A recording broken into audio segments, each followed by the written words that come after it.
Hello जी, सभी को नमस्कार। तो स्वागत है न्यू टॉपिक पे। तो आज का जो टॉपिक होने वाला है वो होने वाला है आदिकाल की पृष्ठभूमि। आप लोग देख रहे होंगे कि पृष्ठभूमि ये थंबनेल लगाए हैं और वीडियो बना रहे परिस्थितियाँ। तो बाबू मैं बता दूँ आप लोगों को कि परिस्थितियाँ और पृष्ठभूमि दोनों सेम ही चीज़ है। आपको इसी चीज़ को दिमाग में रखना है। तो आप अगर परिस्थितियाँ पढ़ के जाओगे और पृष्ठभूमि पूछ दिया तो गड़बड़ा जाओगे। अगर पृष्ठभूमि पढ़ के जाओगे, परिस्थितियाँ दे दिया तो आप कंफ्यूज हो जाओगे अगर नहीं जानोगे तो दोनों सेम ही चीज़ होता है। अगर परिस्थितियाँ पूछे या पृष्ठभूमि पूछे तो दोनों सेम ही वही आंसर आपको लिखना है। तो चलिए मैं यहाँ पे समझाती हूँ कि आदिकाल की परिस्थितियाँ है क्या। देखिए, परिस्थितियाँ मतलब समझ रहे हैं कि आदिकाल के समय स्थिति क्या थी। तो कौन कौन सी स्थिति, जैसे सामाजिक स्थिति, उस समय समाज में कैसा रहन सहन था, कैसा माहौल चल रहा था, क्या आगे बढ़ रहा था, क्या नीचे जा रहा था, सारी चीज़ हम देखेंगे। फिर राजनीतिक परिस्थिति, राजनीतिक में कैसा था, चुनाव वगैरह ये सब। फिर सांस्कृतिक, धार्मिक, ये सारी परिस्थितियाँ हम लोग देखेंगे। पृष्ठभूमियाँ आदिकाल की हम लोग देखेंगे। तो देखिए, जैसे कि चलिए शुरू करते हैं। तो पहले है हिंदी साहित्य के प्रथम काल को सिद्ध काल, मतलब हिंदी साहित्य। हम लोग आदिकाल जो पढ़ रहे हैं अभी, ये हम किसके अंतर्गत पढ़ रहे हैं? हिंदी साहित्य के अंतर्गत पढ़ रहे हैं, ठीक है। तो यहाँ पे एक तरह से देखा जाए जो इतने सारे नाम बताए गए हैं, ये आदिकाल का ही नाम बताया गया। आदिकाल नाम जो रखे वो हजारी प्रसाद द्विवेदी जी रखे, ठीक है। और यही आदिकाल का नाम वीरगाथा काल रामचंद्र शुक्ल जी रखे थे। आदिकाल का नामकरण का भी वीडियो अपलोडेड है, आप लोग जाके चेकआउट कर सकते हो। तो यहीं पे बताया जा रहा है कि हिंदी साहित्य का प्रथम काल को सिद्ध काल, सिद्ध सामंत काल, विजयप्पन काल, चरण काल आदि अनेक नामों से संबोधित किया जाता है। तो जो हमारा हिंदी साहित्य का जो प्रथम काल है, जिसमें उसको हम कौन कौन नाम से जानते हैं, वही आदिकाल को ही ये सारे नाम से ही पुकारा जाता है, गौर रखिएगा। तो सिद्ध काल, सिद्ध सामंत काल, विजयप्पन काल, चरण काल और भी बहुत सारे अनेक नाम रहे, यही आदिकाल का। तो वही बोला जा रहा है कि हिंदी साहित्य के प्रथम काल को हम ये सारे नामों से जानते हैं। फिर हिंदी साहित्य के प्रथम काल को आचार्य शुक्ल वीरगाथा काल कहते हैं। और यही आदिकाल को, यही हिंदी साहित्य के प्रथम काल को जो है रामचंद्र शुक्ल जो है, आचार्य शुक्ल जी, वो वीरगाथा काल नाम कहे हैं। हिंदी साहित्य के वीरगाथा काल या आदिकाल की राजनीतिक, सामाजिक, धार्मिक तथा साहित्यिक परिस्थितियाँ इस प्रकार थी। आगे हम लोग देखेंगे। तो देखिए यहाँ पे क्या बोला जा रहा है, वीरगाथा या आदिकाल। अगर आपको वीरगाथा पूछा जाए, आदिकाल पूछा जाए या सिद्ध सामंत काल पूछा जाए, ये सारे नहीं पूछा जाता है। ज़्यादातर आदिकाल ही नाम लिखिएगा या वीरगाथा काल ही नाम लिखिएगा। तो इसकी परिस्थितियाँ पूछा जाएगा तो आपको सेम ही आदिकाल का ही परिस्थितियाँ लिखना है, वीरगाथा का ही परिस्थितियाँ लिखना है। सेम ही आंसर होगा क्योंकि आदिकाल का ही ये सारे नाम हैं। तो चलिए हम लोग परिस्थितियाँ पे आते हैं। तो पहले हम लोग राजनीतिक परिस्थितियाँ देखेंगे कि उस समय की राजनीतिक परिस्थिति क्या थी, क्या अवस्था था उस टाइम। तो आदिकाल का राजनीतिक इतिहास राजपूतों के उत्थान पतन तथा मुसलमानों के आक्रमण एवं उनके स्थापना का इतिहास है। क्या बोला जा रहा है कि आदिकाल का जो राजनीतिक परिस्थिति था ना, उस समय क्या हो रहा था उस टाइम, आदिकाल के समय, कि जो राजपूत लोग का जो एक कहना चलता था उस समय, ठीक है। गांव समाज में राजपूत लोग को, अभी भी आप लोग सुनिएगा कि राजपूत लोगों को वैल्यू दिया जाता था। जो नीचे कास्ट के लोग होते थे वो चप्पल खोल के राजपूतों के सामने बैठते थे। पर ये नहीं कि राजपूत लोग अपने हित के लिए बुरा करते, कोई कोई राजपूत लोग होते थे बदमाश, पर हर कोई नहीं होते थे। तो उस टाइम राजपूतों का चलता था, पर वो चीज़ का पतन हो रहा था, मतलब उसका ख़त्म हो रहा था, वो चीज़ ख़त्म हो रहा था और मुसलमान का आक्रमण बढ़ रहा था, उसका शासन का स्थापना हो रहा था। किन लोगों का? मुसलमानों लोग का। और जो पहले से हमारा रीति चलते आ रहा था वो चीज़ ख़त्म हो रहा था, राजपूतों का शासन वगैरह, और मुसलमानों का आक्रमण, शासन बढ़ रहा था। मतलब अच्छा शासन नहीं बल्कि बुरा शासन बढ़ रहा था। इस काल में देश को कि एक सुदृढ़ एवं केंद्रीय शासन का अभाव था। क्या बोला जा रहा है कि इस काल में देश की एक सुदृढ़ एवं केंद्रीय शासन का अभाव था। मतलब आदिकाल के समय जब राजनीतिक जो परिस्थितियाँ थी उसमें क्या थी कि उस समय देश में एक अच्छा विचार, एक अच्छा शासन हो, ये सारी चीज़ों का कमी था। सरकार भी जो थे वो अपने हित के लिए थे, ठीक है। तो कोई धर्म के ये में बट चुका था, धर्म को लेकर ज़्यादा सपोर्टिंग करना है, जो उस धर्म का अगर शासन, मान लो कि मुस्लिम धर्म का खड़ा हो गया तो लोग मुस्लिम को ज़्यादा पक्षधर दे रहा है, उन लोगों को ज़्यादा बढ़ावा दे रहा है, ऐसे शासन थे। उस सारी चीज़ों का क्या था, अच्छे शासन का मतलब कि उस समय अभाव था, कमी था। फिर है संपूर्ण राष्ट्र छोटे छोटे टुकड़ों में विभक्त था। और और जो पूरा हमारा राष्ट्र था वो क्या था, छोटे छोटे टुकड़ों में विभक्त था। लोग एकजुट नहीं थे उस समय। लोग अपने, कोई अपने धर्म को लेकर अपना एक साइड है, कोई अगर अमीर है तो वो एक साइड है, कोई गरीब है तो उसको एक साइड कर दिया। तो ऐसे क्या था, हर कोई टुकड़ों में बटा हुआ था। सम्राट हर्षवर्धन की मृत्यु के बाद केंद्रीय शासन अत्यधिक कमजोर हो गया।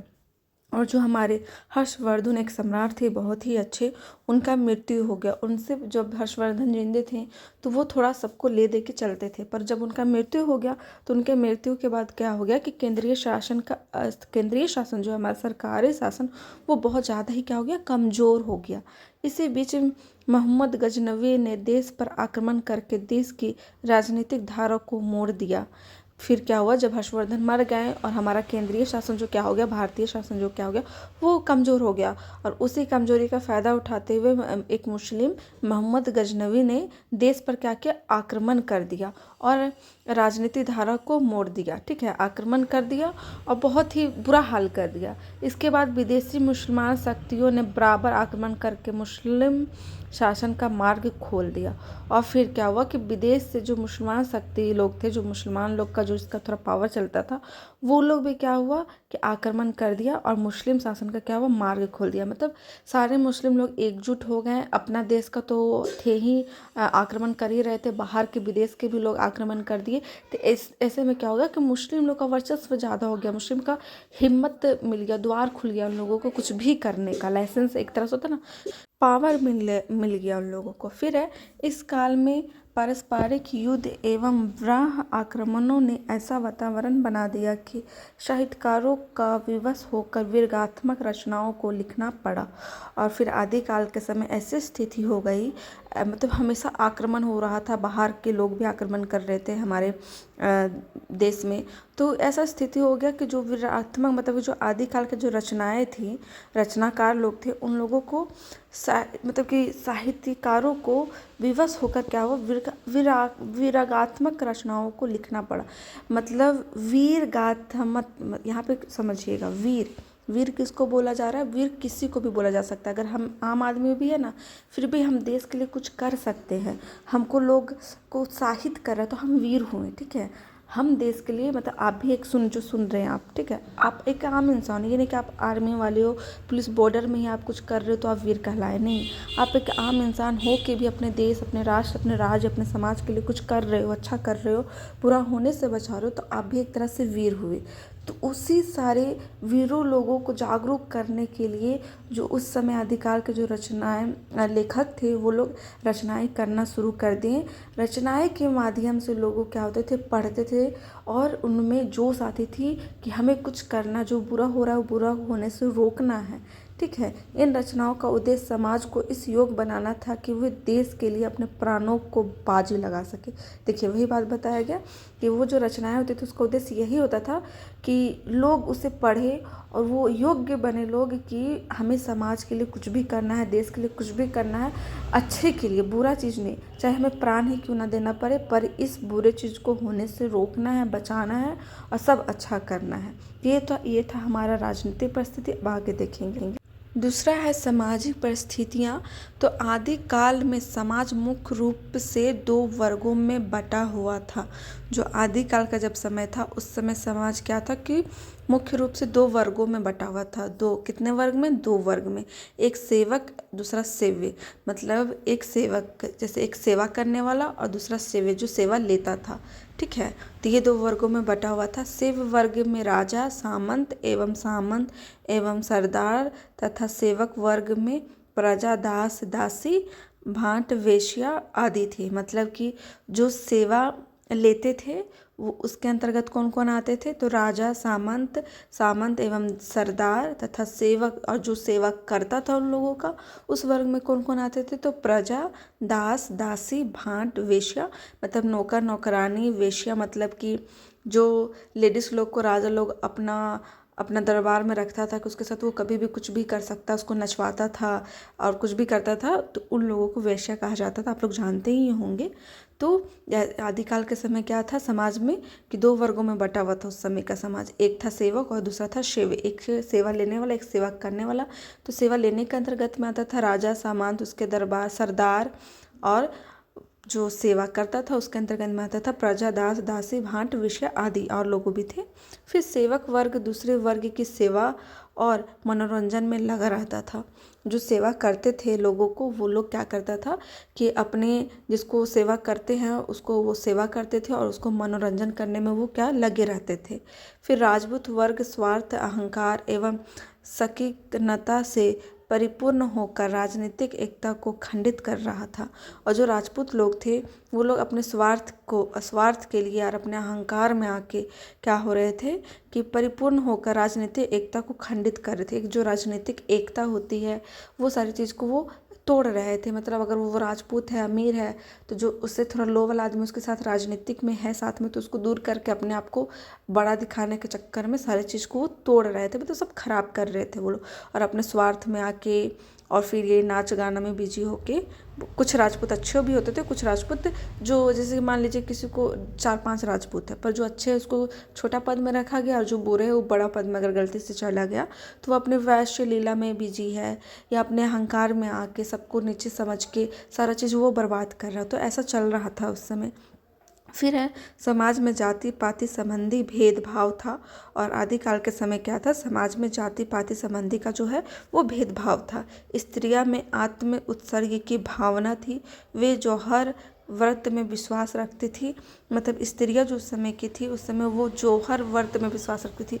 मतलब होता था ना कि कोई भी अगर दूसरा मर्द आपको आ रहा है छूने कुछ भी करने, तो आप उसको आप पलट के जवाब ना देकर कर खुद को त्याग कर देना में विश्वास करती थी। मर जाना मतलब आग में जाके जल जाती थी उस समय की लेडीज़ लोग, ऐसा उस समय नियम था। उस काल में पत्नी वीर पति की, बहन वीर भाई की और माताएं वीर पुत्र की कामना करती थी। तो ये था उस समय की सामाजिक परिस्थितियाँ जो कि बिल्कुल अच्छी नहीं थी। अब हम लोग देखेंगे आगे। अब है धार्मिक परिस्थितियाँ। उस समय की धार्मिक परिस्थितियाँ कैसी थी। तो आदिकाल में धार्मिक एकता भी संतोषजनक ना थी। आदिकाल में क्या था, जो धार्मिक एकता भी जो था वो संतोषजनक नहीं था, अच्छा मतलब नहीं था। बौद्ध धर्म का लगभग पतन हो चुका था। जो बौद्ध धर्म वाले लोग थे उनका क्या होता, पतन मतलब कि खत्म हो चुका था।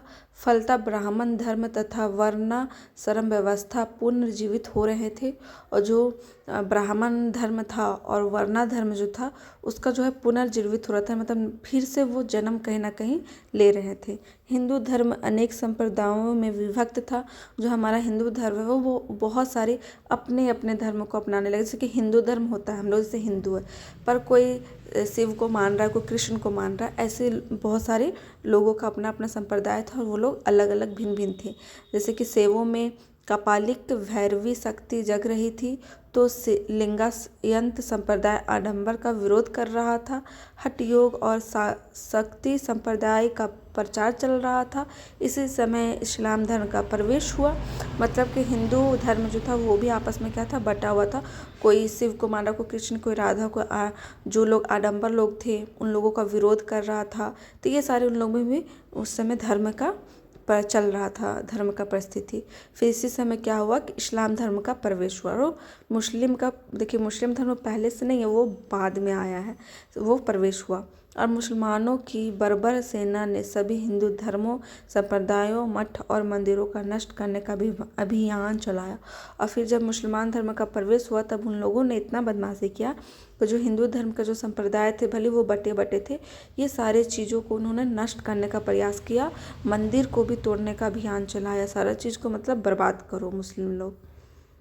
फिर है साहित्यिक परिस्थिति। तो आदिकाल में कवियों पर अत्यधिक उत्तरादित्व था। वे कवि और सैनिक दोनों थे। मतलब आदिकाल के जो कवि लोग थे ना, वो लोग बहुत ही उत्तरदायित्व थे। मतलब बहुत ही उन लोगों योगदान दे रहे थे अपने देश को सही करने में। वो कवि भी थे और सैनिक भी थे। वो दोनों कला, उसको हम दोनों कह सकते हैं। कवि भी क्योंकि वो लिख रहे थे रचनाएं, और सैनिक इसलिए क्योंकि वो ऐसे बातें लिखते थे जिससे आप पढ़कर खुद जागरूक हो सको, आपके खून उबले कि आपको कुछ करना है। एक और तो कवि जन जन में वीरता की भावना भरते थे, तो दूसरे और अपने हाथों में तलवार ग्रहण करके युद्ध में सबसे आगे जाते थे। मतलब जन जन लोगों में वीरता का भावना भरते थे कि तुमको वीर बनना है, तुमको आगे बढ़ना है। और दूसरी ओर अपने हाथों में तलवार ग्रहण करके युद्ध में सबसे आगे जाते थे। और वो लिखते भी थे, और जब युद्ध होता था तो वो हाथ में तलवार लेकर आगे लड़ने के लिए भी जाते थे। ऐसे थे उस समय के कवि। इस काल में कवि चारण वृत्ति वाले होते थे। इनकी कविताएं अतिशयोक्ति होती थी, जिनमें आश्रयदाताओं की बढ़ा चढ़ा कर प्रशंसा थी। देश समाज आदि इस काल के साहित्यिक में नगण्य थीं। मतलब इस समय जो साहित्यिक परिस्थिति थी उस समय क्या था कि उस समय के कवि लोग बहुत अच्छे अच्छे रचनाएं कर रहे थे, जिससे लोगों में वीरता का भावना जागे। और जब लड़ाइयाँ झगड़ी होती थी, कुछ भी युद्ध, तो उसमें सबसे आगे योगदान भी निभाते थे। और साथ में जो रचनाएं कर रहे थे, ऐसे रचनाएं कर रहे थे जिसमें आश्रयदाताओं की बढ़ा चढ़ा के प्रशंसा करते थे, ताकि लोगों उससे कुछ सीखे अच्छा करने का। ठीक है, तो ये था हमारा आदिकाल के परिस्थितियाँ। ज़रूरी नहीं है कि आपको साहित्यिक परिस्थितियाँ लिखना, मतलब जो हम पढ़ाएं, आपको जो परिस्थितियाँ अच्छे से समझ में आया आप उसी से शुरुआत कर सकते हो। आप अपने अनुसार से चॉइस, अगर आपको सब अच्छे से समझ में आ रहा है तो आप सब लिख लो, क्योंकि सब तो मैं बिल्कुल जितना हो सका अपना भाषा में समझाई ताकि आपको अच्छे से समझ में आ जाए। मैं टॉपिक ही ऐसा ढूंढ के लाती हूँ, मुझे टॉपिक ढूंढने में आधा घंटा लगता है कि आप लोगों को अच्छे से समझ में आ जाए। मुझे तो बहुत सारे बुक मिल जाते हैं लिखा हुआ ये वो, पर मैं ऐसा ढूंढती हूँ जिससे मैं मतलब पढूँ और आप लोगों को बस समझ में आ जाए दिमाग में। अगर ये वीडियो हेल्पफुल रहा आप लोगों के लिए तो प्लीज़ मेरे चैनल को सब्सक्राइब करके जाइएगा, क्योंकि बहुत मोटिवेशन मिलता है। और कमेंट कीजिएगा कैसा लगा ये वीडियो, ताकि मुझे पता चले कि मुझे बच्चे लोग देख रहे हैं। ठीक है, और नेक्स्ट किस टॉपिक पे चाहिए वीडियो वो भी कमेंट सेक्शन में बताइए। वीडियो को शेयर कीजिए, बहुत सारा प्यार दीजिए। मेरे शॉर्ट्स वीडियो में भी कमेंट कीजिए, सब्सक्राइब कीजिए मेरे चैनल को। फिर मिलते हैं नेक्स्ट टॉपिक के साथ। Bye bye.